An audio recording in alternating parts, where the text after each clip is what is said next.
Assalamualaikum warahmatullahi wabarakatuh. Innal hamdalillah nahmaduhu wa nasta'inuhu wa nastaghfiruh wa na'udzu billahi min shururi anfusina wa min sayyiati a'malina. Man yahdihillahu fala mudilla lahu wa man yudlil fala hadiya lahu. Asyhadu an la ilaha illallah wahdahu la syarika lahu wa asyhadu anna Muhammadan abduhu wa rasuluh. Ya ayyuhalladzina amanu taqullaha haqqa tuqatih wa la tamutunna illa wa antum muslimun. Ya ayyuhan nasu taqu rabbakum alladzi khalaqakum min nafsin wahidah wa khalaqa minha zawjaha wa batha minhuma rijalan katsiran wa nisaa'a wattaqullaha alladzi tasaaluna bihi wal arham innallaha kana 'alaikum raqiba. Ya ayyuhalladzina amanu taqullaha wa qulu qawlan sadida yusri lakum a'malakum wa yaghfir lakum dhunubakum wa may yuti'illaha wa rasulahu faqad faza fawzan 'azima. Amma ba'du fa inna asdaqal hadithi kitabullah wa khairal hadi hadi Muhammadin sallallahu alaihi wasallam wa syarrul umuri muhdatsatuha wa kullu muhdatsatin bid'ah wa kullu bid'atin dhalalah wa kullu dhalalatin finnar. Hadirin yang dirahmati oleh Allah Subhanahu wa taala, jamaah sekalian, rekan-rekan, ikhwan dan akhwat yang saya muliakan, tidak ada kata yang pantas untuk kita ucapkan pada malam menjelang tengah malam ini kecuali bersyukur kepada Allah Subhanahu wa taala. Malam ke-23 dan Nabi kita sallallahu alaihi wasallam bersabda, taharraw lailatul qadar fil witri minal ashril awakhir min Ramadan. Carilah malam Lailatul Qadar di malam-malam ganjil dari 10 malam terakhir di bulan suci Ramadan. Dan betapa beruntungnya kita hadirin ketika malam hari ini di malam 23, di saat banyak teman-teman kita di weekend. Kita berada di weekend sekarang, di malam Ahad, dan banyak di antara teman-teman kita masih tenggelam dalam suasana reuni bukber mereka. Ada yang dapat undangan bukber malam hari ini? Banyak. Tapi kita memilih untuk ke rumah Allah Subhanahu wa taala. Di saat banyak rekan-rekan kita yang masih tenggelam dengan dunia, mereka ngumpul di salah satu rumah manusia, tertawa, ngobrol, cerita tentang kisah manis mereka di SMA atau di kuliah. Tapi kita memilih rumah Allah Subhanahu wa taala. Hadirin, ini nikmat. Ini anugerah. Apalagi ketika kita meniatkan untuk beriktikaf. Dan mayoritas para ulama menyatakan walaupun satu malam boleh iktikaf. Walaupun pada subuh nanti kita pulang lagi ke rumah kita. Fattaqullaha mastata'tum, bertakwalah semampu kalian. Jadi ini anugerah. Ini karunia.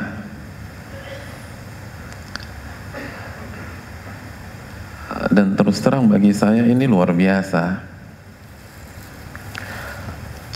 Karena berhadapan dengan orang-orang yang beriktikaf selalu luar biasa. Bagaimana tidak luar biasa? Nabi Ibrahim dan Nabi Ismail dikasih tugas khusus oleh Allah Subhanahu wa taala. Dan tugas ini diabadikan di dalam Al-Quran. Allah abadikan tugas ini karena saking pentingnya hadirin. Allah abadikan dalam surat Al-Baqarah ayat 125, antahhira baitiya lit-ta'ifin wal-'akifin wa ruk'is sujud. Wahai Ibrahim dan Ismail, tolong bersihkan rumahku, masjidku, agar bisa dinikmati dan dipakai oleh orang-orang yang tawaf, wal-'akifin, dan orang-orang yang beriktikaf, wa ruk'is sujud, dan orang-orang yang senantiasa rukuk dan sujud kepada Allah Subhanahu wa taala. Allahu akbar. Nabi hadirin. Antum coba bayangkan deh. Setelah kajian ini berakhir, coba antum renungkan. Kalau kita hidup di masa itu, yang disuruh jadi marbot adalah Nabi Ibrahim dan Ismail. Antahhira baitiya lit-ta'ifin wal-'akifin wa ruk'is sujud. Tolong bersihkan tuh masjid biar bisa enak dipakai orang-orang yang tawaf. Biar yang etikaf itu nyaman, cozy di sana. Allahu akbar. Nabi Ibrahim jadi marbot buat antum. Allahu akbar. Nabi Ismail suruh ngepel. Terus siapa yang duduk di sana? Kita. Lalu kita nggak ada kebanggaan sama sekali. Hadirin, ini i'tikaf, ini 10 malam terakhir. Ini malam ke-23. Ini malam-malam istimewa. Jadi hati mana yang nggak bergetar ketika berhadapan dengan orang-orang yang beriktikaf, sedangkan berabad-abad yang lalu yang disuruh bersihkan masjid adalah Nabi Ibrahim dan Ismail. Antahhira baitiya lit-ta'ifina wal-'akifina wa ruk'is sujud. Oleh karena itu hadirin yang dirahmati oleh Allah Subhanahu wa taala, coba kita renungkan. Malam-malam ini malam-malam khalwat. Malam-malam kita berduaan dengan Allah Subhanahu wa taala. Di samping dosa kita yang banyak, kelalaian-kelalaian kita, tapi Allah spesialkan kita, Allah pilih kita. Innallaha idza arada bi'abdin khairan ista'mala. Allah itu kalau ingin memberikan kebaikan kepada hambanya, Allah akan gunakan dia untuk beramal soleh. Dan malam ini, mungkin malam-malam yang kemarin, atau 2 malam yang kemarin, dan sampai malam-malam ke depan, Allah gunakan kita untuk beriktikaf di salah satu rumah Allah Subhanahu wa taala. Oleh karena itu bersyukurlah kepada Allah Subhanahu wa taala yang telah memilih kita, ya kita, bukan teman kita, bukan tetangga kita, untuk menjadi salah satu orang-orang yang beriktikaf di Ramadan pada tahun ini. Ibadah yang sangat prestisius, ibadah yang membuat iri orang-orang yang gak bisa beriktikaf selama dia punya iman, karena marbotnya Nabi Ibrahim dan Ismail alaihimassalam. Oleh karena itu bersyukurlah. Kalau kita bersyukur, semoga Allah tambah iman kita besok malam, besok lusa, dan insya Allah mendapatkan Lailatul Qadar bukan hanya angan, tapi kenyataan di Ramadan pada tahun ini. La in syakartum la azidannakum wa la in kafartum inna adzabi lasyadid. Hadirin yang dirahmati oleh Allah Subhanahu wa taala, rekan-rekan sekalian,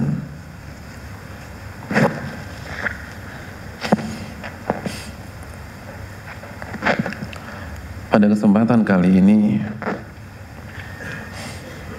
kita akan berbicara tentang madrasah i'tikaf.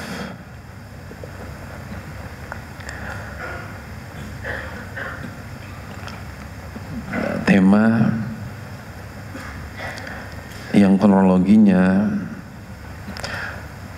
itu dibawakan salah satu ulama besar pada hari ini, Syekh Muhammad Al-Mukhtar Shinkiti, pengisi di Masjid Nabawi. Penjelasan yang bagi saya sangat menginspirasi, namun saya sesuaikan pada konteks kita pada malam hari ini. Madrasah i'tikaf. Karena banyak orang yang i'tikaf tidak mengerti apa pelajaran yang dia bisa ambil dari i'tikafnya. Padahal Allah tidak mungkin mensyaratkan sesuatu tanpa ada alasan yang jelas. Orang-orang beriman selalu mengucapkan Rabbana ma khalaqta hadza batila subhanaka faqina adzabannar. Ya Allah, Engkau nggak mungkin menciptakan sesuatu tanpa ada alasan yang jelas. Pasti ada alasannya, pasti ada hikmah, pasti ada pesan, pasti ada message buat kita. Pada saat kita i'tikaf, apa pelajaran yang bisa kita petik? Pada saat kita keluar dari masjid, apa hikmah yang kita petik dari madrasah i'tikaf? Rekan-rekan yang dirahmati oleh Allah Subhanahu wa taala, pelajaran yang pertama,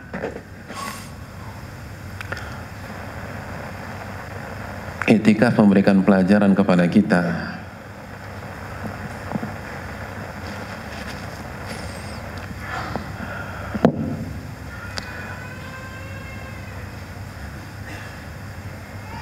bahwa dunia itu nggak boleh diturutin. Ada saatnya kita harus mengatakan tidak kepada dunia, walaupun itu halal. Kita harus cuti dari dunia, walaupun mubah. Tidak ada yang haram di pembicaraan kita. Karena ketika seseorang beriktikaf, maka dia berhenti dari segala aktivitas dunianya.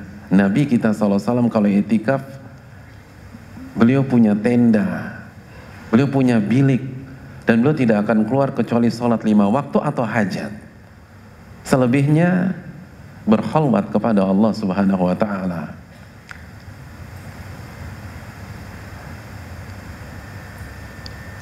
Berhenti sejenak terhadap urusan-urusan dunia. Ini yang harus kita camkan, khususnya pada hari ini, rekan-rekan. Kenapa sih untuk istiqomah kita susah? Bahkan jangan bicara istiqomah, untuk hijrah itu jungkir balik kita mempertahankannya. Hadirin, rekan-rekan, di antara faktornya karena kita berada di masa yang ditakutkan Nabi kita Sallallahu Alaihi Wasallam. Ya, kita berada di masa yang ditakutkan Nabi kita Sallallahu Alaihi Wasallam. Dalam hadits Bukhari, Nabi kita Sallallahu Alaihi Wasallam bersabda, "Mal faqra akhsha alaikum." Bukan kemiskinan yang aku takutkan menimpa kalian. Bukan kemiskinan, bukan kefakiran, bukan itu kata Nabi. Kalau kalian miskin, saya nggak ada takutnya terhadap iman kalian. Kalau kalian fakir, bagi saya nggak ada masalah. Yang saya khawatirkan bukan itu. Walakin antubsata lakumud dunya kama busitat liman kana qablakum. Namun yang aku khawatirkan, yang aku takutkan, dunia itu dibuka di hadapan kalian. Itu yang aku khawatirkan, bukan kemiskinan. Dunia itu dibuka di hadapan kalian. Sebagaimana dunia itu dibuka oleh sebagian umat-umat sebelum kalian. Fatanafasuha kama tanafasuha. Lalu kalian mulai itu bersaing untuk mendapatkannya, bersaing untuk memperebutkan kursi, bersaing untuk memperebutkan jabatan, bersaing untuk mendapatkan klien, mulai ikut tender sana, tender sini, sesama klub mobil bersaing atau klub motor bersaing, tanafasuha. Persis sebagaimana kejadian di umat-umat sebelum kalian. Fatuhlikukum kama ahlakathum. Lalu dunia mulai menghancurkan kalian sebagaimana dunia menghancurkan umat-umat sebelum kalian. Hadirin, Itu sebabnya kenapa kita berat untuk survive, untuk bertahan. Karena kita berada di masa yang ditakutkan Nabi SAW. Dunia dibuka. Semua ada sekarang. Dan terus akan berkembang dan terus berkembang. Bahkan fasilitas yang kita nikmati itu jauh lebih bagus, lebih keren, lebih nyaman daripada orang yang 1000 kali lebih kaya dari kita beberapa tahun yang silam. Karena dunia nggak dibuka sama mereka. Kalau antum tanya Mbah Google, orang terkaya di dunia itu siapa? Apa kata Mbah Google? Bill Gates? Enggak. Itu tahun ini. Tahun ini berapa kekayaannya? 1000 T ya. 1000 T. Iya benar nggak? Sebagaimana yang dicantum oleh majalah apa? Forbes. Antum langganan Forbes nggak? Enggak. Antum langganan majalah apa? Oh ya, bagus deh.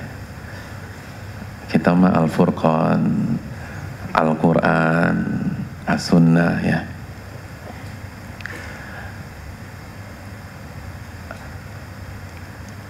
Sebut saja nama Mansa Musa, seorang Raja Mali yang hidup berabad-abad sebelum kita. Bill Gates lewat. Bill Gates 1000 T. Raja yang satu ini, Raja Mali, Raja Afrika. Jadi bukan Bill Gates, bukan Warren Buffett, bukan Jack Ma, bukan. Jack Ma cuma 20 miliar lebih. Mansa Musa dilansir kekayaannya lebih dari 5.400 T. 5.400 T. 5 kali lipat lebih dari Bill Gates. Saya ingin tanya sama antum sekalian,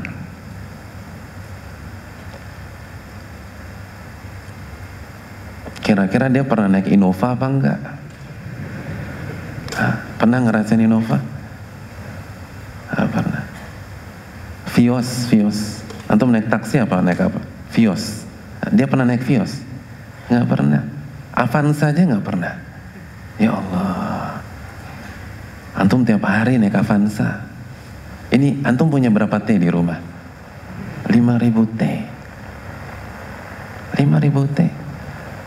Kalau Avanza ada pada tahun itu, mungkin Avanza kendaraan termewah bagi Raja Mansa itu. Dia pernah naik bisnis kelas Garuda? Nggak pernah. Jangan kan Lion nggak pernah. Lion nggak apa-apa. Nggak apa-apa. Loh, bukan mengkreditkan, tapi jelas Garuda di atas Lion, itu aja. Yang kerja di Lion jangan baper. Ini malam ke-23. Allahumma innaka afuwun tuhibbul afwa fa'fu anni.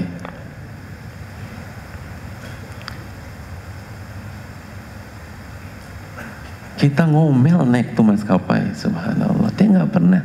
Mungkin kalau ada sujud syukur dia. Antum ngomel dia sujud syukur tuh 5.000 T. Tapi dunia nggak dibuka di hadapan dia. Dan hari ini dunia dibuka di hadapan kita. Sarana maksiat yang dulu susah dipermudah oleh Allah. Dan celakanya para ulama ketika melakukan riset, mereka mengatakan hubbud dunya ra'su kulli khati'ah. Cinta dunia itu induk dari seluruh dosa dan maksiat. Dan dunia dibuka di hadapan kita pada hari ini. Hadirin yang dirahmati oleh Allah Subhanahu wa taala, sehingga mayoritas kita pada saat ini parameternya dunia. Yang menentukan senang dan sedihnya dunia.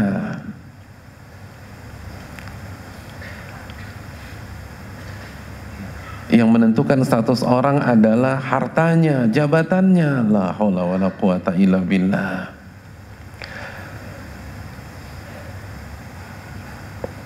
Hadirin yang dirahmati oleh Allah Subhanahu wa taala, persis sebagaimana yang Allah katakan di dalam surat Ar-Ra'd ayat 26 ketika Allah berfirman, Allahu yabsutur rizqa liman yasha'u wa yaqdir.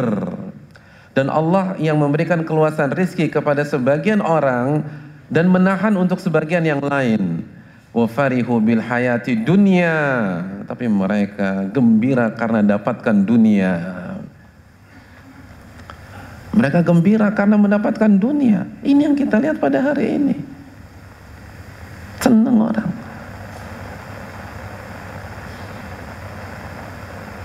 Senang. Antum kalau diundang dapat Presiden Suite di Raffles Hotel, senang apa enggak? Yang enggak senang angkat tangan. Enggak ada. Yang senang, terus antum maunya apa sih? Karena bingung ngadepin antum nih. Coba kita minum dulu lah.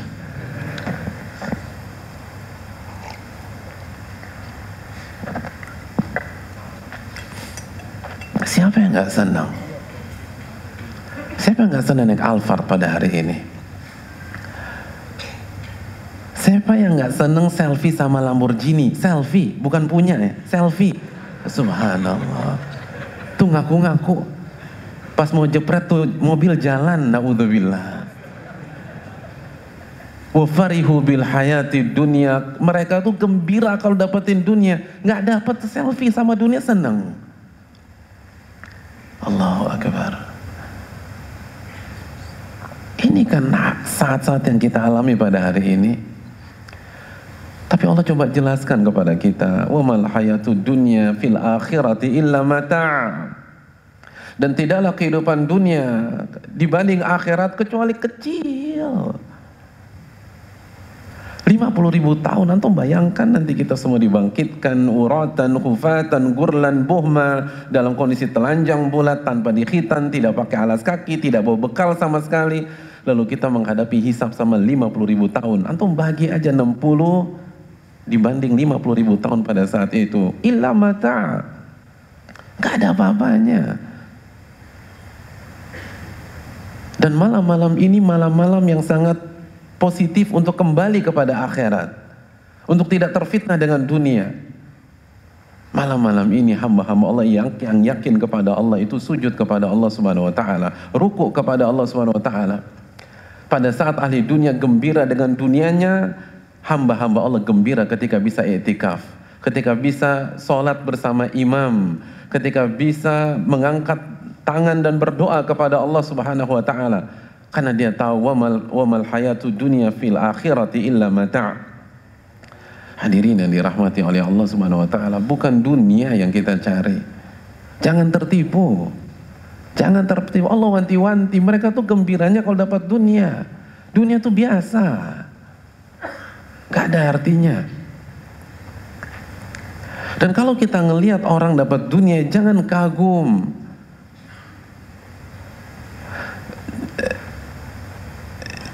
Jangan penasaran. Karena kalau dia tidak beriman kepada Allah, dunia itu hanya sebagai istidraj. Allah berfirman dalam surat Al-Mu'minun ayat 55. Allah mengatakan, ayahsabanna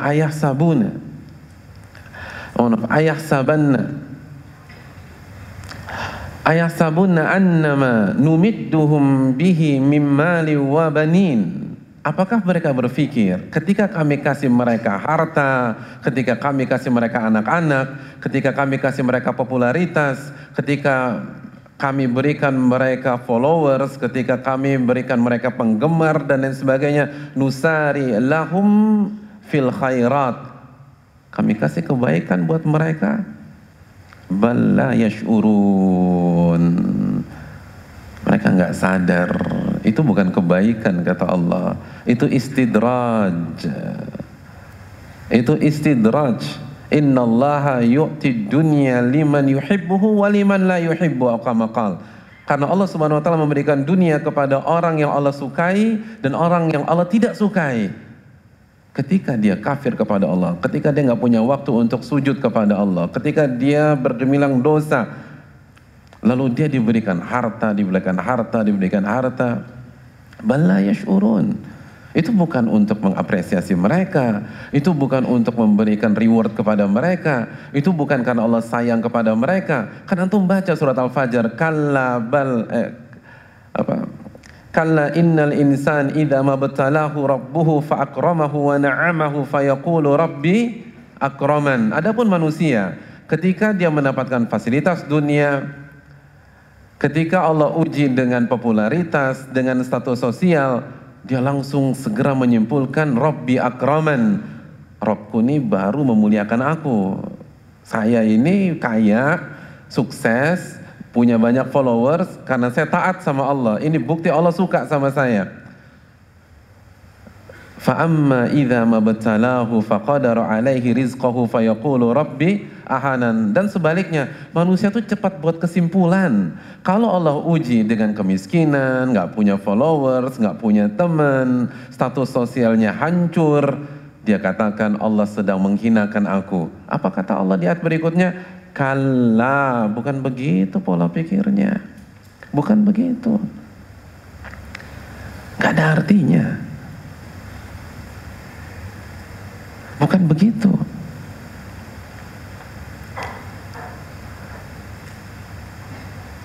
Karena dunia bukan parameter.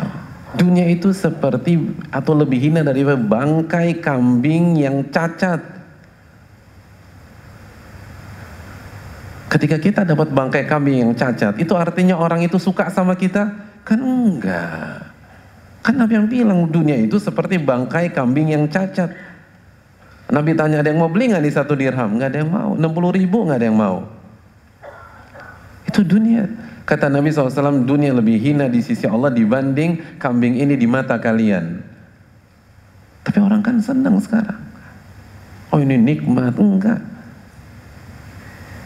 Allah nggak pernah mengatakan bahwa dikasih dunia itu nikmat secara mutlak. Kalau kasih agama nikmat benar. Al-Maidah ayat 3. Al-yawma akmaltu lakum dinakum wa atmamtu alaikum ni'mati. Ni'mati. Allah kata nikmati. Aku telah sempurnakan nikmatku untuk kalian. Adapun dunia dan kehidupannya, kita tahulah surat Al-Muluk. Alladzi khalaqal mauta wal hayata liyabluwakum. Untuk menguji, bukan dikasih nikmat. Menguji. Enggak lebih, enggak kurang dari ujian. Anda kaya ujian, Anda miskin ujian. Anda sukses, Anda CEO ujian, Anda OB ujian. Anda supir taksi online ujian, Anda jadi penumpangnya ujian tuh. Ujian. Anda jadi driver ojek online ujian, kalau ojek pangkalan ujian juga, penumpangnya ujian. Enggak lebih, enggak kurang, mentok-mentok ujian. Alladzi khalaqal mauta wal hayata liyabluwakum ayyukum ahsanu amala. Itu ujian siapa yang paling baik amalnya. Bukan reward, bukan. Gak ada artinya. Gak ada artinya. Hadirin yang dirahmati oleh Allah Subhanahu wa taala. Bahkan bisa jadi ketika orang banyak bermaksiat, justru dunianya Allah kasih lagi dan lagi. Kan kita tahu surat Al-An'am ayat 44. Allah mengatakan falamma nasu ma dzukiru bihi. Ketika mereka lupa tuh sama Allah. Lupa sama sholat. Lupa sama masjid. Lupa nggak ngaji. Lupa berzikir kepada Allah. Sambar petir? Enggak. Dikutuk jadi kodok? Enggak juga. Fatahna alaihim abwaaba kulli syai'. Kita buka seluruh dunia buat mereka. Kasih. Enggak jatuh miskin. Jadi nggak usah bicara, Ustadz gue biasa tahajud tapi kok kerek terus. Temen gue tuh jangankan tahajud, subuh jam 10 siang kaya. Lo nggak, terus kenapa? Masalah buat lo? Kan nggak ada. Orang itu dunia kok. Allah katakan falamma nasu ma dzukiru bihi. Ketika mereka lupa sama peringatan Allah, lupa sama surga, lupa sama neraka, lupa sama pengajian, udah sibuk deh. Karena rapat sana, rapat sini, nggak sholat subuh, nggak sholat zuhur. Bahkan sempat dulu ditanya, Ustadz saya mau tanya, sholat Jumat tuh di hari apa Ustadz? Subhanallah, sholat Jumat di hari apa? Saking jauhnya dari Allah. Muslim tuh, Muslim. Pernah di pelataran Masjidil Haram, terus ada orang datang pakai pakaian ihram, dia nanya, Afwan akhi, boleh tanya nggak kiblatnya kemana ya? Ya Allah, itu Masjidil Haram di situ. Dia nanya kiblatnya di mana? Kita ada di pelataran Masjidil Haram. Saking jauhnya dengan agama. Kaya sih, nginepnya bintang 5. Terus apa? Allah kutuk? Enggak, Allah kutuk. Fatahna alaihim abwaaba kulli syai'. Kita kasih semua itu. Kita buka. Mana pintu yang kemarin masih ketutup, kita buka nih. Kita buka. Pintu perempuan kita buka sekarang. Pintu popularitas sekarang kita buka. Fatahna alaihim abwaaba kulli syai'. Kita buka pintu-pintu dunia itu. Kita buka. Dia butuh cabang di mana? Cabang di Jawa Tengah, kita buka cabang Jawa Tengah, kata Allah. Dia butuh cabang di Bali, kita buka cabang di Bali. Dia ingin melebarkan sayapnya Kalimantan, kita buka tuh di Kalimantan. Fatahna alaihim abwaaba kulli syai'. Kasih, kita kasih. Lalu apa? Hatta idza farihu bima utu akhadnahum baghtatan fa idza hum mublisun. Ketika mereka sudah tenggelam dalam euforia, baru kita habisi dia. Dia linglung, dia down, bisa gila. Baru ketika sampai lantai paling atas, Allah jorokin deh, jatuh, habis sudah.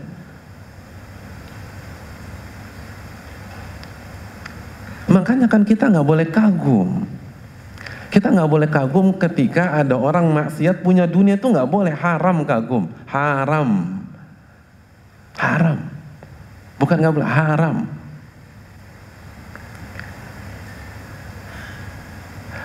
Gila bro, lo kemarin ke BSD nggak? Lo lihat nggak Ferrari itu berjejer? Haram lo kagum, haram.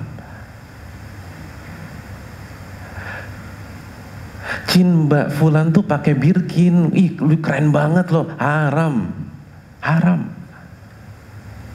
Gila, gue kemarin ngelihat penampakan Koenigsegg, ternyata ada loh di Jakarta, on the road, haram.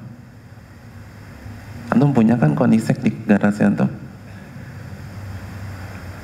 Berapa tuh harga tuh mobil? Yang seri paling bagusnya 60M. 60M. Antum punya berapa di rumah? 60M. Yang heboh beberapa waktu yang lalu tuh di kalangan dunia otomotif Jakarta. Allah berfirman dalam surat At-Taubah ayat 55, "Fala tu'jibuka amwaluhum wala auladuhum." Kalian gak boleh kagum dengan harta mereka, gak boleh, haram. Fala tu'jibuka, gak boleh. Dengan harta dan keluarga keturunan mereka, gak boleh. Kenapa gak boleh kagum? Kenapa haram? Innama yuridullahu liyu'adzibahum biha fil hayati dunia. Karena Allah kasih mereka itu untuk mengadab mereka di dunia. Orang diadab kok kagum? Gimana sih? Ini diadab nih, kok Anda kagum? Diadab. Allah adab. Tapi dia cengar-cengir Pak Ustadz. Dia kan gak curhat sama Anda. Dia gak cerita betapa sengsaranya hidupnya. Allah yang jamin, wa man a'rada an dzikri fa inna lahu ma'isyatan danka. Barang siapa yang berpaling dari Allah, tidak berzikir, tidak ingat Allah, tidak beribadah kepada Allah, tidak memanfaatkan malam-malam di 10 hari terakhir ini, fa inna lahu ma'isyatan danka, maka dia akan mengalami kehidupan yang penuh dengan derita. Dan Allah katakan dalam At-Taubah ayat 55 tadi, liyu'adzibahum biha fil hayati dunya. Allah akan azab mereka dengan harta-harta mereka tersebut. Allah akan azab. Wa'dallahi haqqa. Janji Allah itu benar. Tapi kok dia kayaknya gagah banget Ustadz. gayanya tuh metroseksual banget. Hadirin yang dirahmati oleh dunia itu tipuan. Makanya kan ketika Allah Subhanahu wa taala mengingatkan kita tentang dunia, apa kata Allah Subhanahu wa taala? Allah mengatakan, ya ayuhan nas, inna wa'dallahi haqqa. Wahai manusia, janji Allah itu benar. Janji Allah itu benar. Fala tagurrannakumul hayatud dunya. Jangan kalian tertipu dengan kehidupan dunia. Jangan tertipu. Wala yagurrannakum billahil ghurur. Surat Fatir ayat awal-awal ayat 5. Jadi Allah katakan inna wa'dallahi haq, janji Allah itu benar. Kalau Allah bilang Allah akan azab orang tersebut, Allah akan azab. Nah, kalian jangan percaya dengan apa yang kalian lihat. Makanya kan teori dunia itu apa? Teori dunia, mayoritas yang kita lihat dari dunia itu 180 derajat berbeda dengan aslinya. Berbeda dengan aslinya. Makanya Allah katakan fala taghurrannakum al-hayatud dunya. Jangan kalian tertipu dengan dunia. Ketika kita lihat orang-orang yang punya popularitas, kayaknya hidupnya tenang, enak. Setiap dia lewat diminta selfie atau wifi sama orang, followersnya banyak di sosmednya, tapi nggak pernah sholat, nggak pernah ibadah, nggak pernah berzikir, nggak pernah khalwat kepada Allah. Bro, kayaknya hidup dia enak banget. Allah katakan fala taghurrannakumul hayatud dunya. Jangan tertipu dengan apa yang Anda lihat dari dunia. Dunia itu sandiwara. Allah berfirman dalam surat Al-Hadid ayat 20, annamal hayatud dunya la'ibun. Dunia itu hanyalah sandiwara. Dunia hanyalah sandiwara. Jangan tertipu. Jangan tertipu sama sekali. Mereka nggak bahagia, mereka nggak tenang, mereka nggak nyaman.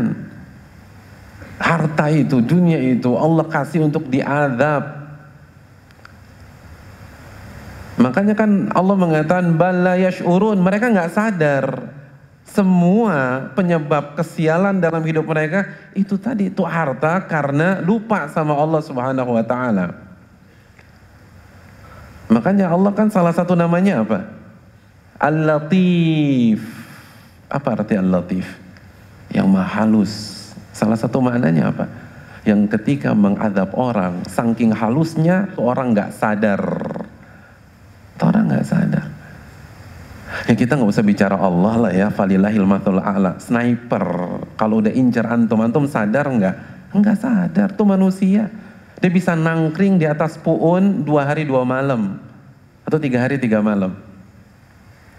Padahal ini sniper berapa hari? Padahal ini nggak ada ya. Itu manusia. Al-Latif. Allah kalau mengadab kita nggak perlu Allah turunkan toiron ababil, nggak perlu. Lalu tarmihim bihijaratin min sijil. Emang antum siapa? Abraham. Kan bukan. Ada Asep, ada Joko, ada Udin. Allah adab dengan harta kita.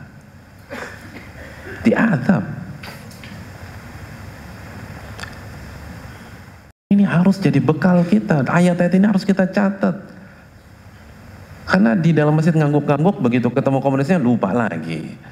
Ketika dia diajak nongkrong di parkit, heboh lagi, lupa udah deh. La'ibun, dunia itu sandiwara. Orang nggak akan tunjukkan kesialannya depan orang lain, nggak akan. Simpel aja deh.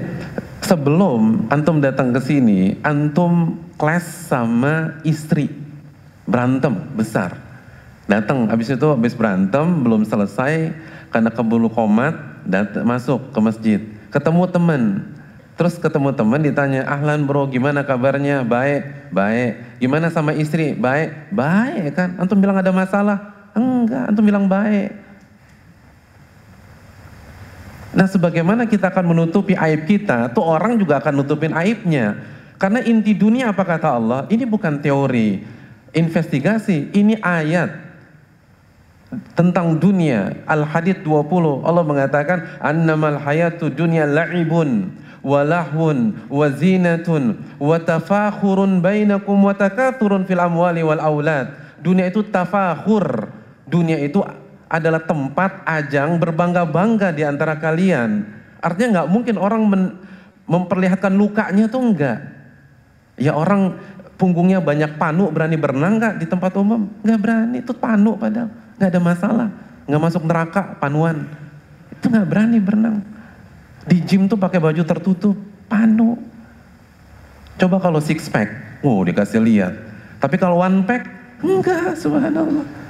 Itu tafakhur. Allah bilang tafakhur, ajang berbangga-bangga deh.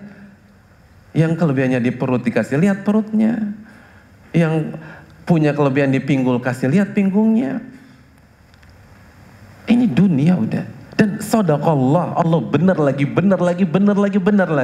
Fa'tabiru ya ulil albab. Maka kita harus ambil pelajaran wahai orang yang mau berpikir. Gak ada yang bahagia. Kalau kita mau bahagia, malam-malam ini tempatnya. Kalau kita ingin cari ketenangan, iktikaf cara ketenangan. Allah berfirman tentang orang yang tenang. Hadirin, yang kita butuhkan tuh ketenangan. Kalau kita galau, kita gelisah, dapat fasilitas dunia semewah apapun tuh nggak enak. Gelisah, nggak ada enak-enaknya. Antum makan makanan hotel bintang 5 lagi gelisah, nggak enak. Naik mobil Alphard gelisah, nggak enak. Tidur di Presiden Suite gelisah, nggak enak. Saya tahu ada orang, dia pernah naik kalau nggak first class, business class Emirates, tapi sepanjang perjalanan gelisah. Dia bilang nggak ada enak-enaknya Ustaz, nggak ada enak-enaknya. Padahal dia dapat fasilitas kelas 1. Yang kita cari itu ketenangan. Dan kunci ketenangan ada dalam surat Al-Fatah ayat 4. Apa bunyinya? Huwallazi anzala as-sakinata fi qulubil mu'minin liyazdadu imanan ma'imanihim. Dialah Allah yang memberikan ketenangan ke dalam hati orang-orang yang beriman. Ternyata yang kasih ketenangan bukan harta. Yang kasih ketenangan bukan popularitas. Yang kasih ketenangan bukan jabatan. Yang kasih ketenangan bukan banyaknya followers atau ribuan yang subscribe channel YouTube kita, bukan. Yang kasih ketenangan huwallazi anzalas sakinah. Dia Allah yang kasih ketenangan. Allah yang kasih ketenangan. Kalau mau tenang, kalau mau hidup bebas galau, kembali kepada Allah Subhanahu wa ta'ala. Deketin Allah, khususnya di malam-malam ini. Dan iktikaf mengajarkan hal tersebut. Karena yang memberikan ketenangan adalah Allah Tabaraka wa ta'ala. Bukan teman, bukan komunitas. Mereka hanya kasih hambar. Kalaupun ketawa, ketawa semu. Ketawa itu bukan dalil Anda bahagia.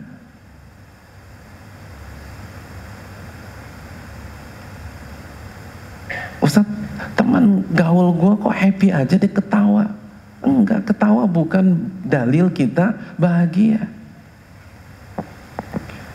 Bahagia itu setiap saat. Hari Senin dia bahagia, Selasa bahagia, Rabu bahagia, 7 kali 24 jam bahagia. Itu bahagia. Kalau ketawa bukan. Antum punya teman dia ketawa 7 kali 24 jam, bahagia bukan? Di ruqyah tuh, ruqyah, iya. Gila dia atau kesurupan. Itu berarti ketawa bukan dalil itu. Tapi kan sekarang jadi parameter. Bahkan sepertiga malam terakhir diisi dengan acara-acara yang membuat orang ketawa. La haula wala quwata illa billah. Bahagia itu kembali kepada Allah. Huwallazi anzala as-sakinata fi qulubil mu'minin. Dia yang bisa kasih sakinah ke dalam dada-dada orang yang beriman. Terus gimana caranya? Setelah kita tahu ketenangan, kebahagiaan, kenyamanan itu berasal dari Allah dan Allah yang memasukkan ke dalam dada kita, dada orang-orang beriman, caranya bagaimana? Caranya adalah dengan kembali membuka surat Ar-Ra'd ayat 28. Ala bidzikrillahi tatmainnul qulub. Ketahuilah, dengan berzikir, mengingat Allah, hati menjadi tenang. Mengingat Allah, hati menjadi tentram. Mengingat Allah, hati menjadi penuh dengan sakinah, mawaddah, warahmah. Dan coba antum perhatikan di ayat ke-26, Allah baru saja menjelaskan kepada kita wa farihu bil hayati dunya wa mal hayatud dunya illa mata'. Dua ayat sebelumnya Allah mengatakan itu orang-orang kafir, orang-orang fasik itu happy tuh, gembira dengan kehidupan dunia mereka. Padahal kehidupan dunia nggak ada apa-apanya dibanding akhirat. Dua ayat berikutnya 28, ala bidzikrillahi tatmainnul qulub. Ketahuilah dengan berzikir kepada Allah hati menjadi tenang. Kalau Anda mau cari kebahagiaan sejati, zikir, bukan dunia. Kalau dalam ilmu munasabah, salah satu cabang ilmu dalam ilmu tafsir munasabah, korelasi antara satu ayat dengan ayat sebelumnya atau ayat sesudahnya, Allah ingin memberikan pesan kepada kita, dunia tidak bisa memberikan Anda ketenangan sejati. Mungkin Anda happy, tapi happy yang semu. Tapi ketenangan, kenyamanan, kebahagiaan hanya bisa didapatkan dengan berzikir kepada Allah Subhanahu wa ta'ala, mengingat Allah Jalla wa ala, tidak dengan yang lain.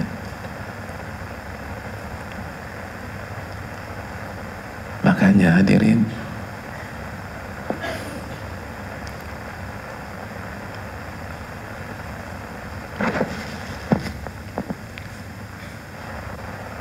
orang-orang yang merasa lalai ketika sakratul maut, apa kata dia? Coba kita buka Al-Mu'minun ayat 99,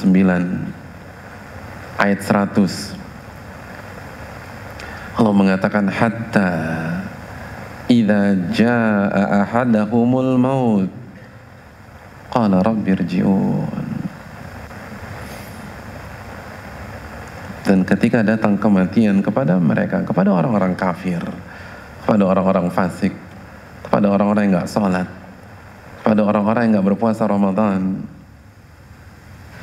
dia merengek kepada Allah Subhanahu wa ta'ala. Dia mengatakan rabbirji'un, ya Allah kasih kesempatan aku untuk kembali ke dalam kehidupanku sesaat aja. Kasih saya tenggang waktu,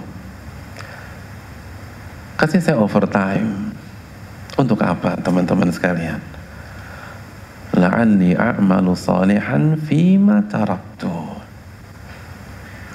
agar aku bisa beramal soleh, amal-amal yang aku lalaikan selama ini, agar aku bisa sholat, selama ini aku ketiduran, agar aku bisa etikaf, aku gak pernah etikaf selama Ramadan, agar aku bisa infak sedekah, agar aku bisa duduk di majelis ilmu, agar aku bisa bertauhid.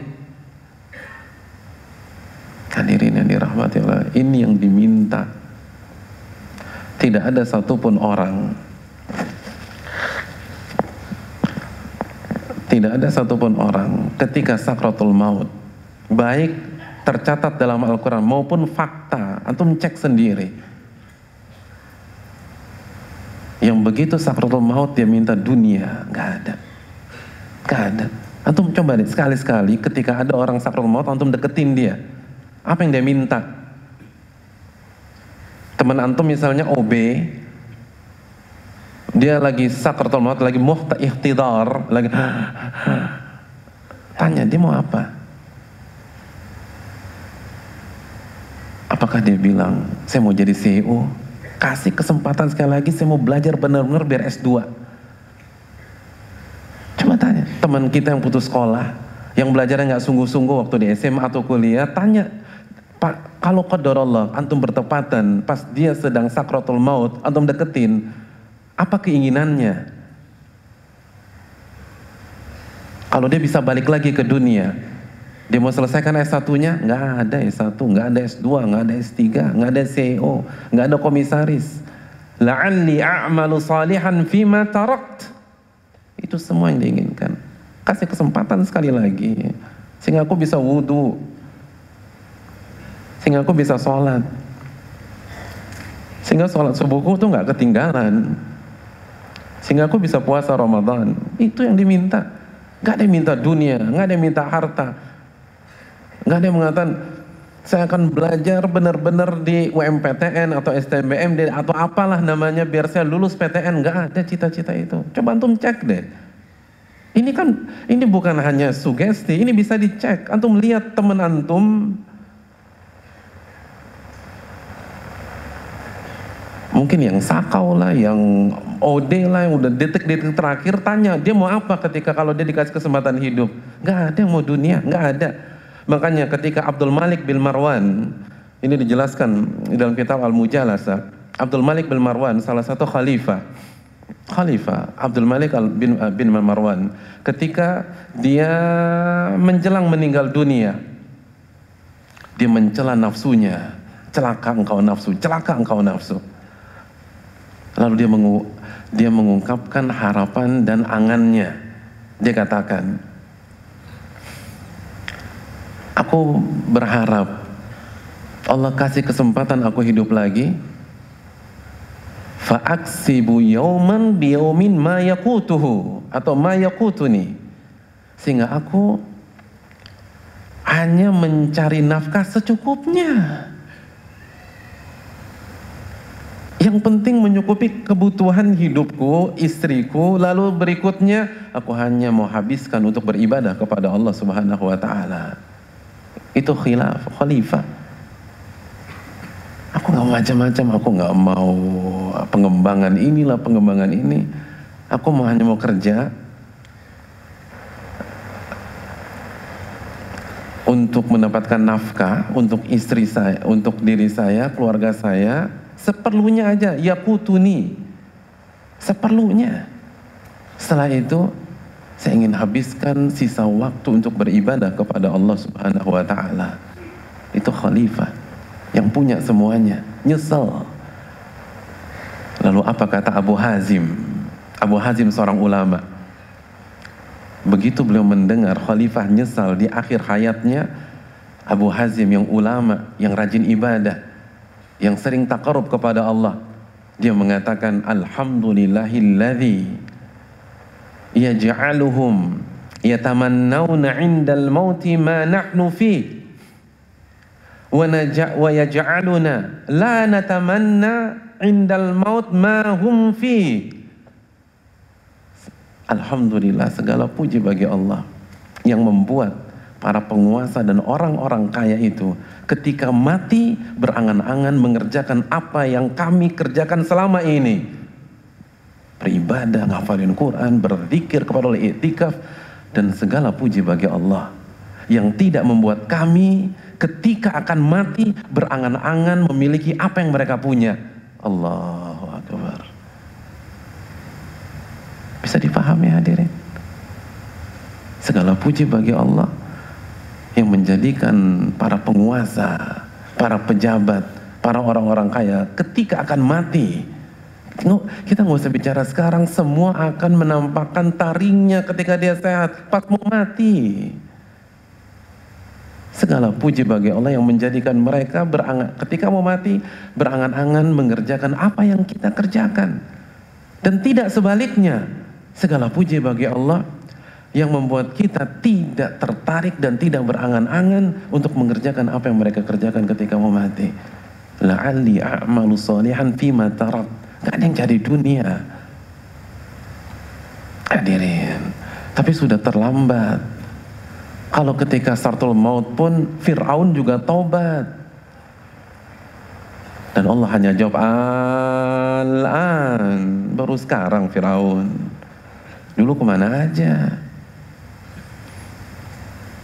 Parameternya saat ini hadirin, bukan ketika sakratul maut, karena pintu taubat akan tertutup ketika nyawa sudah berada di tenggorokan. Karena ketika nyawa sudah ada di tenggorokan, maka semua akan sadar, semua akan tersingkap, sebagian yang gaib akan terlihat di hadapan mata kita. Maka unsur ujian gak ada lagi pada saat itu. Allah ingin kita taat, Allah ingin kita hijrah, Allah ingin kita taubat, Allah ingin kita sujud, Allah ingin kita nangis karena meratapi dosa. Itu ketika kita sedang santai, ketika kita sedang tenang, ketika kita masih jauh dan tidak memikirkan kematian dalam waktu dekat. Di situ unsur ujiannya. Adapun kalau nyawa sudah ada di tenggorokan, semuanya juga taubat. Fir'aun taubat. Karena sudah tidak ada lagi unsur ujian. Unsur ujian itu ketika di hadapan kita ada dua jalan. Mana jalan yang Anda pilih? Itu ujian. Kalau nggak ada opsi lagi mah nggak ada ujian. Hadirin yang dirahmati oleh Allah.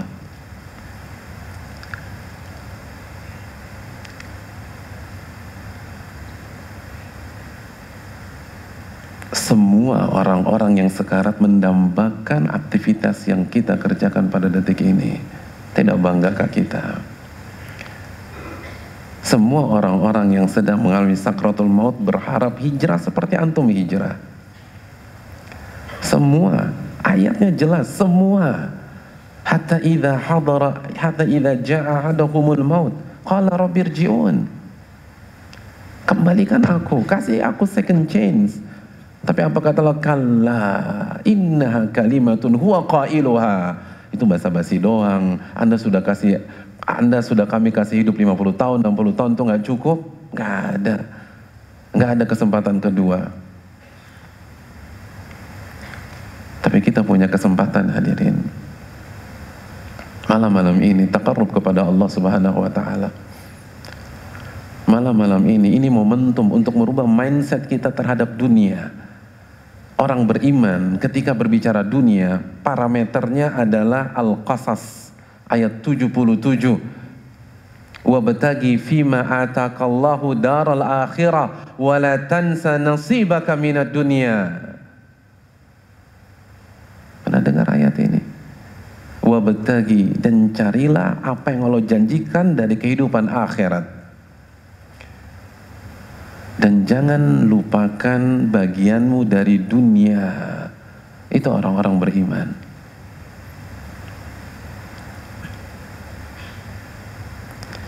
Carilah apa yang Allah janjikan dari akhirat. Tapi jangan lupakan dunia. Nah sekarang kebalik.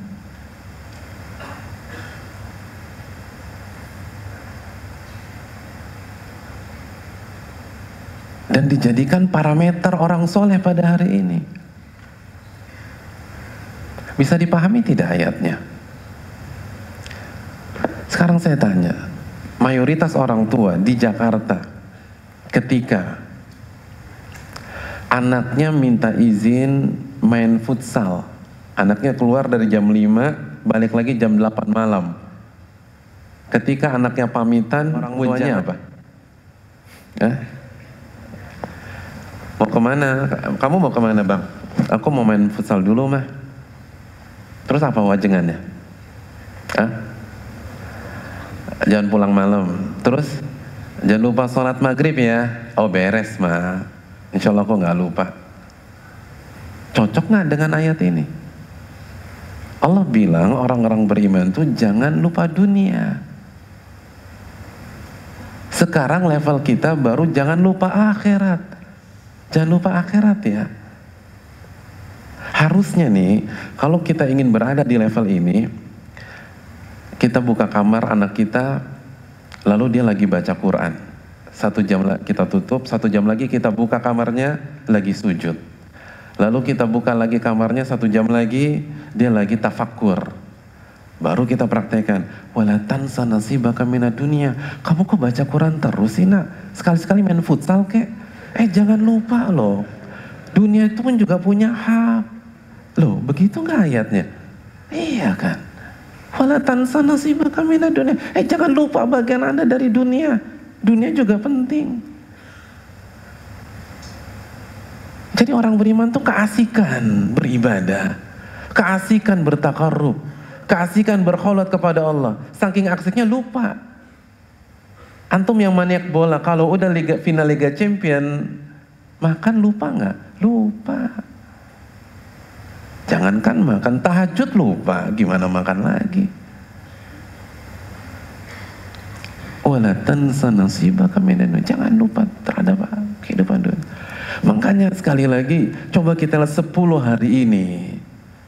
Kalau ada orang nggak berani iktikaf, padahal dia bisa, padahal bukan kondisi darurat, padahal dia punya tabungan. Hadirin, Al-Qasas 77, wala tansa nasibaka minad dunya. Lalu 10 hari ini Anda masih sibuk sama dunia. Anda nggak punya waktu untuk akhirat, sedangkan Allah antitesis dari pola pikir Anda. Saking semangatnya mengejar akhirat, jangan lupa tentang dunia. Dunia juga penting. Hak kamu pun ada. Antum cek buku-buku tafsir tentang ayat ini. Oleh karena itu hadirin yang dirahmati oleh Allah Subhanahu wa taala, jangan tertipu dengan dunia. Dunia bukan parameter kesuksesan. Dunia bukan kunci kebahagiaan. Banyak yang galau dalam kehidupan masyarakat kita itu ahli dunia, ahli dunia, ahli dunia, ahli dunia. Nggak ada ahli akhirat galau. Karena dia punya kuncinya. Ala bidzikrillahi tatma'innul qulub wa huwa alladzi anzala sakinata fi qulubil mu'minin. Malam-malam ini kita cari rahmat dari Allah. Iktikaf mengajarkan tentang hakikat dunia. Dunia itu harus di stop untuk sementara. Bahkan sebagian ulama mengatakan 10 hari terakhir ini kita talak dunia, talak raj'i kata mereka. Subhanallah. Antum ngerti nggak talak raj'i? Talak raj'i itu bisa dirujuk lagi. Jangan talak bain. Talak bain antum mati, pisah sama dunia selama-lamanya. Talak raj'i antum bisa rujuk lagi. Itu sebagian ungkapan para ulama. 10 hari ini talak dunia, talak raj'i atau bain sugra. Fokus beribadah kepada Allah Subhanahu wa ta'ala. Dan yang terakhir hadirin yang dirahmati oleh Allah Subhanahu wa ta'ala, pada kesempatan kali ini saya ingin mengingatkan bahwa madrasah iktikaf mengajarkan kepada kita bahwa kita perlu berkhalwat kepada Allah Subhanahu wa taala di sela-sela waktu kita, berdua-duaan dengan Allah. Karena salah satu inti dari iktikaf adalah berkhalwat. Idealnya iktikaf itu berkhalwat. Antum harus punya waktu berdua-duaan saja dengan Allah. Jadi dari satu sisi kalau iktikaf sepenuh ini kita nggak bisa berkhalwat kepada Allah Subhanahu wa taala. Tapi kalau jumlah ini tetap bertahan sampai subuh, paling nggak ada 1-2 saat lah antum mencari spot yang kosong lalu berkhalwat kepada Allah. Itu iktikafnya Nabi SAW. Dan itu salah satu inti iktikaf, berdua-duaan dengan Allah Subhanahu wa taala. Sebagaimana seseorang pencinta selalu ingin berdua-duaan dengan kekasihnya. Dia nggak mau diganggu dengan temannya, dia nggak mau diganggu dengan orang tuanya, dia nggak mau diganggu dengan abangnya atau adiknya. Dia hanya ingin berdua-duaan dengan kekasihnya. Lalu bagaimana dengan pencinta Allah Subhanahu wa taala? Iktikaf mengajarkan kita perlu berkhalwat dengan Allah. Nabi beriktikaf di tenda, nggak ada yang boleh masuk. Dan beliau nggak keluar kecuali hajat atau mengerjakan sholat berjamaah. Apa yang beliau lakukan? Berkholwat, berzikir kepada Allah Subhanahu wa Ta'ala, mengeluhkan seluruh apa yang beliau hadapi selama ini, curhat kepada Allah. Ini malam-malamnya kita keluhkan masalah kita, keluhkan sebagaimana Nabi Yakub mengeluhkan masalahnya kepada Allah. Innama ashku bathi wa huzni ilallah. Sesungguhnya aku hanya mengeluhkan segala masalah dan segala kesedihanku hanya kepada Allah. Jangan curhat kepada manusia, hadirin. Jangan curhat kepada orang. Orang gak bisa kasih solusi. Orang gak bisa dukung kita. Annal ummata law ijtama'at ala an yanfa'uka lan yanfa'uka illa bima kataballahu lak. Apabila seluruh manusia bersekutu dan bersepakat untuk mendukung Anda, mensupport Anda, mereka gak akan bisa membantu Anda kecuali apa yang ditakdirkan oleh Allah. Tapi Allah bisa. Ini saatnya kita berkhalwat. Saatnya kita mendekat kepada Allah Subhanahu wa Ta'ala. Ceritakan semua masalah kita. Kalau kita punya masalah keluarga, ceritakan masalah itu kepada Allah. Di malam-malam ini, tumpahkan semuanya kepada Allah Jalla wa'ala. Udu'uni astajib lakum, minta kepadaku, aku kabulkan sama Allah. Apalagi di malam ke-23, malam ke-25, malam ke-27, angkat tangan minta kepada Allah Jalla wa'ala. Ini malam-malam curhat dengan Rabbul Alamin. Ini malam kita habiskan sepanjang malam, gak ada yang ganggu kita dengan Allah Subhanahu wa Ta'ala. Ini malam-malamnya. Ini yang ditunggu para aulia.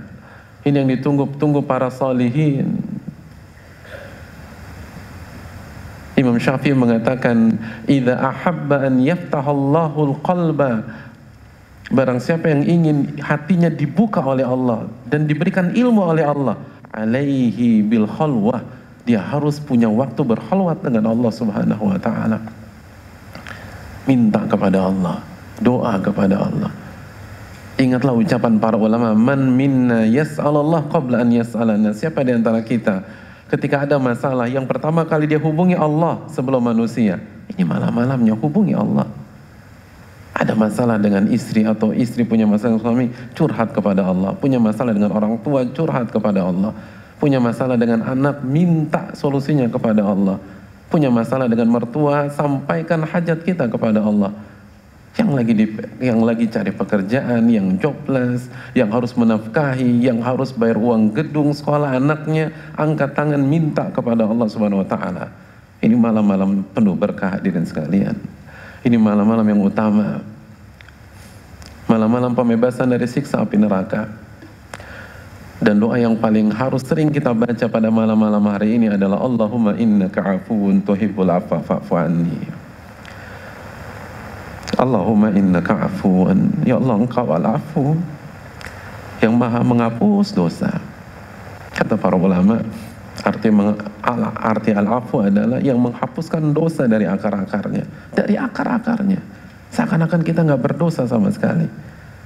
Yang punya dosa zina, kalau Allah sudah hapus, seakan-akan kita gak pernah zina selama-lamanya.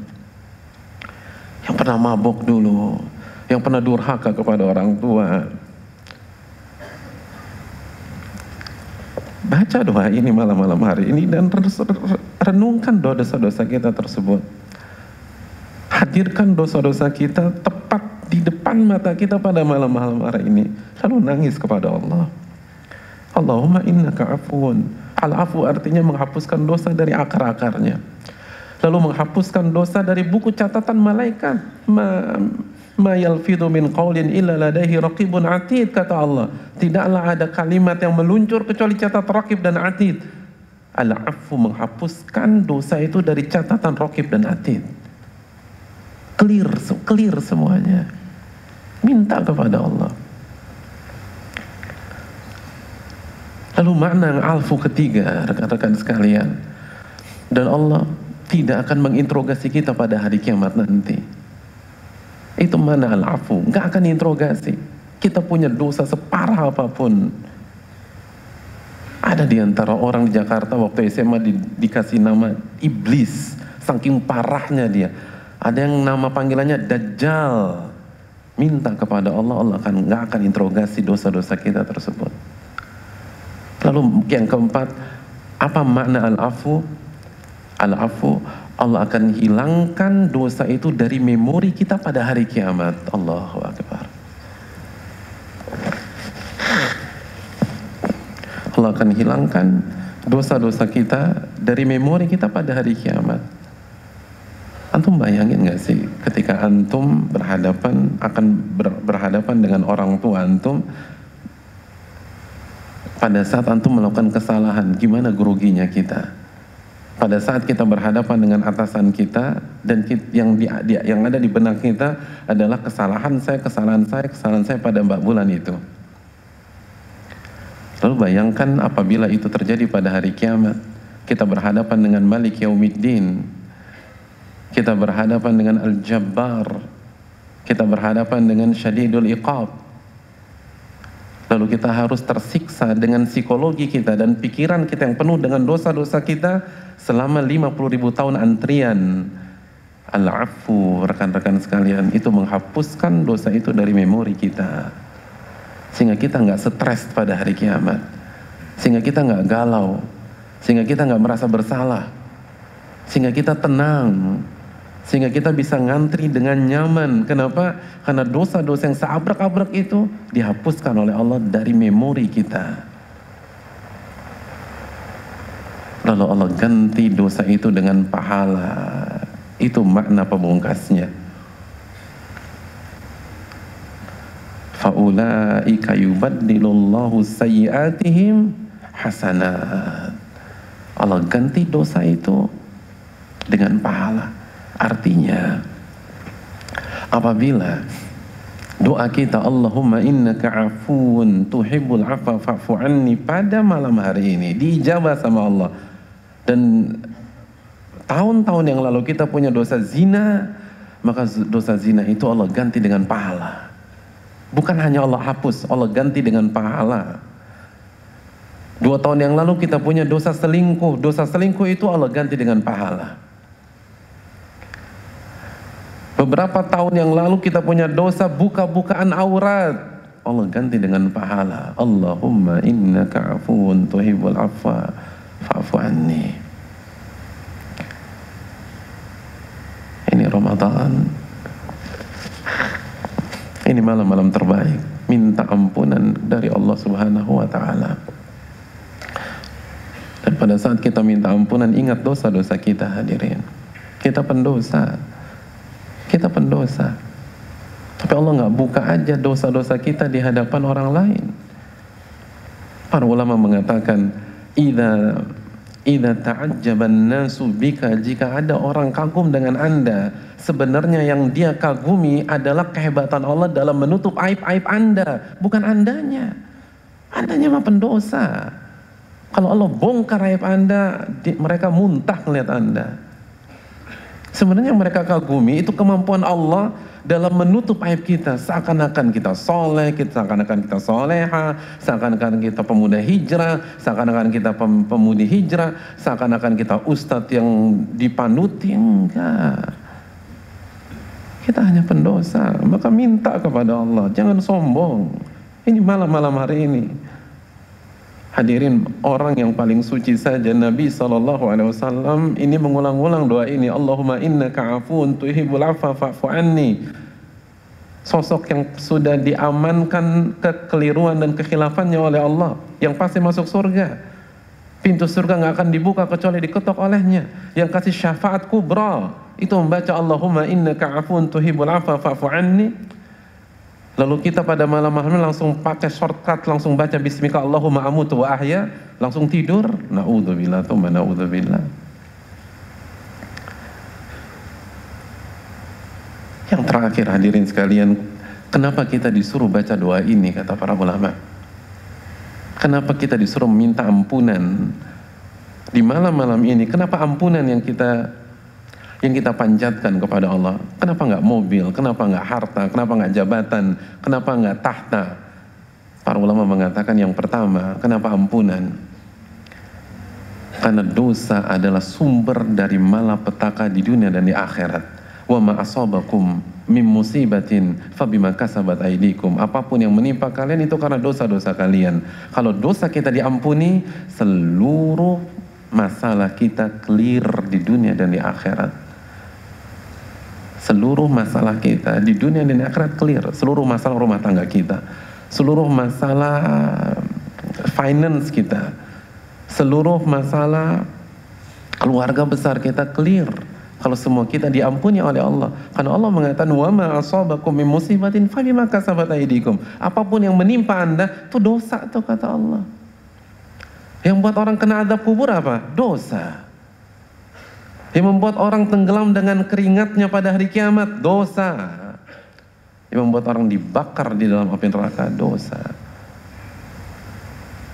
Kalau Allah ampuni, semua masalah kita selesai. Ini all in one, hadirin.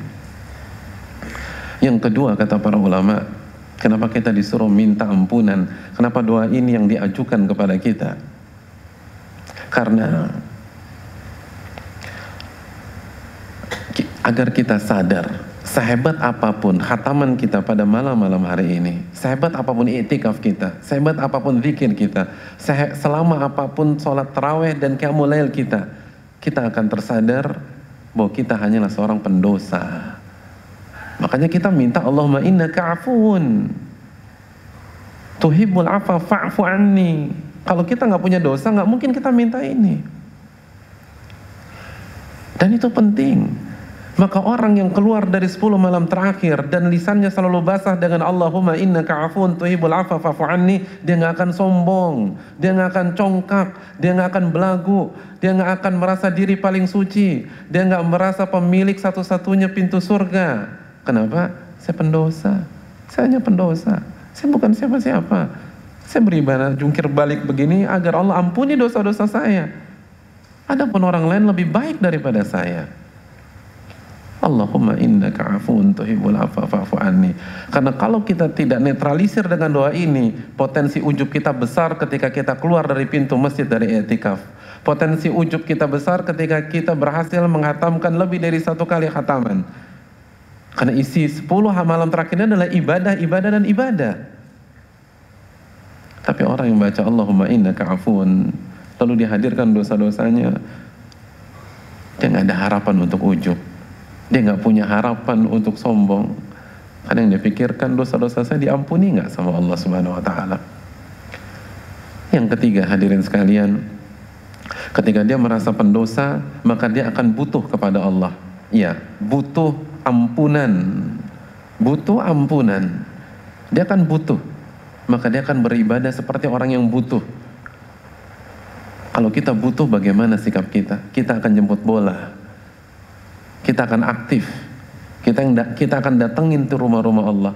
Kita nggak akan i'tikaf hanya di malam ke-23 saja, 24 datang lagi karena saya butuh. Mumpung belum habis nih, saya butuh ampunan dari Allah. Seorang sales yang butuh, antum dikejar-kejar. Mohon maaf, saya lagi meeting. Saya datang, Bapak meeting di mana? Saya tunggu di lobi. Oh nggak bisa. Gimana kalau ketemu di kantor Bapak? Oh saya sibuk. Saya ke rumah gimana Pak? Itu butuh. Butuh itu jemput bola. Banyak orang merasa nggak butuh sama Allah. Padahal kalau Allah pecahkan satu pembuluh darah di otaknya, habis dia. Dan nggak ada orang yang hormati dia di dunia ini. Maka bersikaplah sebagai orang yang butuh. Dan yang terakhir,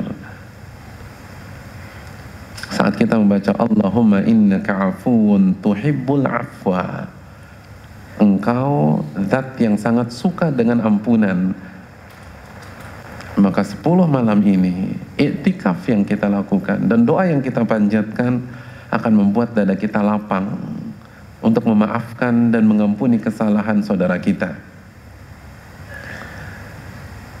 Karena doa yang paling sering kita baca adalah tuhibbul afwa, engkau suka dengan berbagai macam ampunan. Maka kita akan berusaha mengerjakan apa yang Allah suka, apa yang Allah cintai. Ketika Allah suka dengan ampunan, kita akan berusaha mengampuni kesalahan orang sebanyak mungkin. Karena Allah suka. Itu konsekuensi. Makanya Allah berfirman dalam surat An-Nur ayat 22, "Waliya'fu waliyasfahu ala tuhibbun an yaghfirallahu lakum wallahu ghafurur rahim." Maafkan mereka. Maafkan dia. Udah lupakanlah. Bukankah kalian ingin dosa-dosa kalian diampuni oleh Allah? Al-jaza' min jinsil amal. Sebagaimana kalian ingin diampuni, maka ampuni orang. Sebagaimana kita ingin diampuni oleh Allah, ampuni kesalahan orang. Jangan egois. Tuhibbul afwa, Allah senang dengan pengampunan, ampuni orang. Jadi yang dididik di i'tikaf atau yang gak i'tikaf tapi dia beribadah di 10 malam terakhir, bukan hanya qiyamul lail, bukan hanya membaca Al-Quran, bukan hanya khataman, tapi hatinya juga dibuat plong oleh Allah, jiwanya dibuat lapang oleh Allah karena dia paham apa yang dia baca. Tuhibbul afwa, engkau senang dengan berbagai macam ampunan. Fa'fu anni, maka maafkanlah aku. Oleh karena itu, teman-teman sekalian, marilah kita manfaatkan malam-malam hari ini, mumpung masih malam yang ketiga dari sebuah part dan rangkaian 10 malam terakhir ini. Dan sebelum kita buka sesi tanya jawab, saya ingin ingatkan 2 hal. Yang pertama, sebagaimana kita semangat beribadah di malam hari, jangan lupakan siang hari, karena ini nasihat Imam Syafi'i, nasihat Al-Waqi' bin Al-Jarrah dan para ulama yang lain. Dan 10 hari di siang hari, di 10 hari terakhir tidak kalah presisius dibanding malam-malamnya, kecuali Lailatul Qadar. Kecuali Lailatul Qadar. Kenapa demikian? Karena pada saat kita membaca Al-Quran, berzikir, sholat sunnah di siang hari Ramadan, kita beribadah pada saat kita beribadah wajib. Karena dari detik pertama waktu fajar sampai terbenam matahari, kita dalam kondisi puasa, dan puasa adalah kewajiban. Dan amalan yang paling Allah cintai adalah kewajiban. Wa ma taqarraba ilayya 'abdi bi syai'in ahabbu ilayya mimma aftaratu alaih. Dan tidak ada amalan yang paling aku cintai dibanding amalan yang aku wajibkan kepada hamba-hambaku. Maka ketika kita sholat duha dalam kondisi kita mengerjakan yang wajib, yaitu puasa. Pada saat kita baca Quran pada saat kita dalam kondisi puasa, itu pahalanya luar biasa. Adapun malam hari kita wajib paling maghrib 10 menit, isya 10 menit, lalu tarawih sunnah, baca Quran sunnah, selebihnya kosong waktu. Maka maksimalkan siang hari, karena siang hari tidak kalah presis dibanding malam hari, kecuali malam yang di sana ada Lailatul Qadar. Dan hadirin yang dirahmati Allah, yang kedua,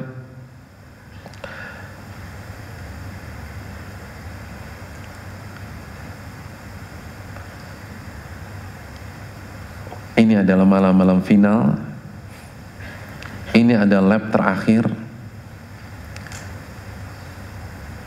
dan kekalahan yang paling menyakitkan adalah kekalahan di partai final. Jarang kita lihat atlet nangis ketika kalah di penyisihan, walaupun dia dibantai sama lawannya. Jarang kita lihat atlet terkapar di atas lapangan ketika kalah di partai-partai penyisihan. Tapi seorang atlet yang kekar dan atletis itu akan berderai air mata ketika kalah di partai final. Kekalahan di partai final adalah kekalahan yang paling menyakitkan. Dan ini finalnya Ramadan. Jatuh yang paling menyakitkan adalah jatuh di lap terakhir. Itu paling menyakitkan. Maka jangan terjatuh di malam-malam hari ini. Kita boleh jatuh dalam tanda kutip di 10 hari pertama. Kita boleh jatuh dalam tanda kutip di 10 hari kedua. Tapi kita nggak boleh jatuh di hari-hari ini. Ini partai final. Semua akan korbankan semuanya. Kiper aja maju ke depan kalau sudah berada di detik-detik terakhir. Lawan Jangan turuti hawa nafsu kita yang pengen tidur, yang pengen roha nanti. Man hurima khairaha faqad hurim, barang siapa yang gagal mendapatkan Lailatul Qadar, dia akan gagal di dunia maupun di akhirat. Hadis Nasa'i. Barang siapa yang gagal di partai final, dia akan gagal di dunia maupun di akhirat. Kalah di partai final, membuat kemenangan 5-0 di penyisihan nggak ada artinya. Membuat kemenangan 6-0 di perempat final nggak ada artinya. Membuat kemenangan 7-0 di semifinal nggak ada artinya. Kalah di partai final adalah kalah yang paling menyakitkan. Dan pada saat kita ngantuk, pada saat kita belum maksimal, tapi kita udah mau tidur, coba kita camkan bahwa Lailatul Qadar lebih baik daripada 1000 bulan. Berarti 1 menit yang kita lewatkan tanpa ibadah di malam-malam hari ini, itu bisa jadi lebih baik daripada 50 hari normal. Detik demi detik, menit demi menit, jam demi jam beribadah kepada Allah Subhanahu wa taala. 1 menit yang kita lewatkan dengan ketawa ketiwi kita, ngakak-ngakak kita, itu bisa jadi lebih utama daripada 50 hari sujud kepada Allah, 50 hari rukuk kepada Allah, 50 hari i'tikaf kepada Allah. Lailatul Qadri khairum min alfi syahr. Maksimalkan malam-malam ini, minta kepada Allah, berkhalwatlah kepada Allah, cerita apa aja kepada Allah Subhanahu wa taala. Muhasabah hadirin, muhasabah, evaluasi, introspeksi semenjak Syawal tahun lalu sampai Ramadan ini, apa yang sudah kita lakukan, apa progres yang kita kerjakan, dan apa miss-miss yang selama ini kita tinggalkan. Semoga Allah Subhanahu wa taala memberikan kita Lailatul Qadar. Ini yang bisa disampaikan, sebuah kehormatan bisa bersama antum, para tamu-tamu Allah, para mu'takifin dan mu'takifat, sebuah anugerah kita bisa berkumpul di sini, dan semoga Allah memberikan pahala kepada DKM Al-Azhar, kepada panitia dan kepada jamaah yang semangat beribadah pada malam hari ini. Dan mohon maaf atas suara yang mungkin kurang nyaman karena kondisi pada malam hari ini. Bukan salah speakernya, tapi kendala di pita suara dan orangnya. Semoga yang penuh keterbatasan ini bisa diterima oleh Allah Subhanahu wa taala dan menjadi pemberat timbangan kita pada hari kiamat. Subhanakallahumma wa bihamdika asyhadu an la ilaha illa anta astaghfiruka wa atubu ilaik. Assalamualaikum warahmatullahi wabarakatuh. Hadirin yang dirahmati oleh Allah Subhanahu wa taala, jamaah sekalian, rekan-rekan, ikhwan dan akhwat yang saya muliakan, tidak ada kata yang pantas untuk kita ucapkan pada malam menjelang tengah malam ini kecuali bersyukur kepada Allah Subhanahu wa taala.